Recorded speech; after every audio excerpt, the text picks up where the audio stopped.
Hi, my name is Claire and I'm the author of Love is a Thief.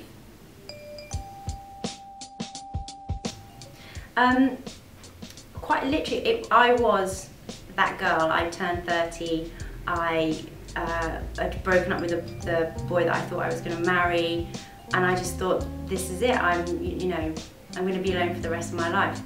And so sat down and made a really short and pathetic list about all the things that made me happy, that weren't going to involve having a family and being in love. And just started speaking to my grandmas and my parents and my friends, and saying, if you were going to be alone forever, what would you do? And what would you do if you were me? And what haven't you done because you fell in love? And so it was absolutely my own personal experience that I was kind of living through that, and that gave birth to what became the book. Love is a Thief is probably the fourth book that I wrote, but maybe the second that I fully completed.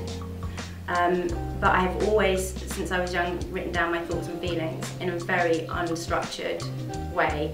I just feel incredibly happy and content when I have a pen on paper, and it's always been like that. But it was only in my mid-20s that my friends actually made a suggestion for me to become more structured, just because some of the things I was writing was making them laugh, and so they planted the seed. I think when I was about 26, and said they actually said you should go to France and fall in love and write a book, which was my first book, which wasn't published.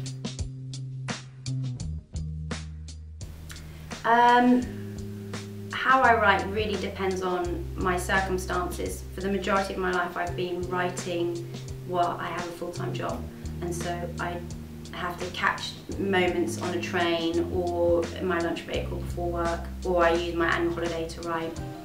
And that otherwise I'd take maybe a month off unpaid to do big chunks of the book or big rewrites. So I've yet to experience having all my time devoted to writing and how that would pan out. I'm just beginning to do that. It's quite hard. It might be easier to have a job and write, perhaps, I'm not sure.